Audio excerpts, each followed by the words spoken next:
नमस्कार। आज देवस्नान पूर्णिमा रे मुख्यमंत्री श्रीमंदिर रे महाप्रभु को दर्शन लगी ओडिशार मुख्यमंत्री श्रीजुक्त मोहन चरण माझी आसी पुरी। दर्शन सारी फेरिया बेले रास्ता रे भक्त मानक अनुरोध क्रमे मुख्यमंत्री सत्यनारायण मंदिर पाखरे अटकी थिले। से प्रोटोकॉल भांगी दर्शन रे जाइथिले।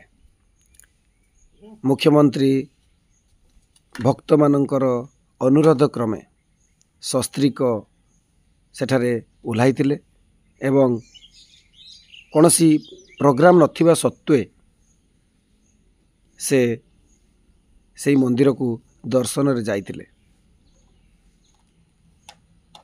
देखंतु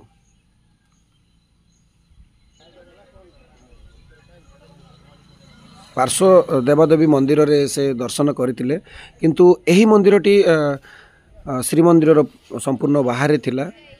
एही रास्ता दे जाउतिले। एटा होची श्रीमार्गर रास्ता। एही श्रीमार्ग सेतु सीधा मंदिर को लागिची। मुख्यमंत्री जेतेबेले महाप्रभुंकर स्नान मंडप रे दर्शन सारी फेरुथिले, भक्त मानकर अनुरोध रक्षा करिकी से सत्यनारायण मंदिर रे दर्शन पाई ओल्लाइले। तांको संगे थिले तांकर धर्मपत्नी। उभय जाई सत्यनारायण मंदिर रे प्रभु को दर्शन कले एवं तापर से चली जाइतिले। से दिन श्रीमंदिर रे स्नान मंडप रे महाप्रभु विद्यमान थिले। हजार हजार भक्त थिले। तो ऐसे ही समय भितर आमे मुख्यमंत्री को मध्य देखा पाइथिलु। देखंतु केमिति ए श्री सेतु रास्ता रे जाई सीधा सड़क ई बैटरी गाड़ी रे मुख्यमंत्री श्रीमंदिर को जाइथिले। ताको सहित पुलिस अधिकारी, दमकल बाहिनी,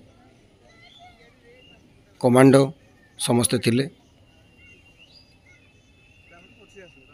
जीवा बेले से सीधा सड़क प्रथमे महाप्रभु को दर्शन करथिले स्नान मंडप रे एवं फेरिया बेले स्वल्प समय पई भक्त मानक अनुरोध क्रमे सत्यनारायण मंदिर रे प्रवेश करथिले, दर्शन करथिले। ए देखंतु ये हेउची से श्री सेतु श्रीमार्ग। ए श्रीमार्ग रे गाड़ी सब रही एठी पार्किंग होइतिला एवं एठारु ही बैटरी गाड़ी साहाय्य रे से जाइतिले श्रीमंदिर। वीडियोटी भल लागितिले लाइक, सब्सक्राइब और शेयर करिवे। धन्यवाद।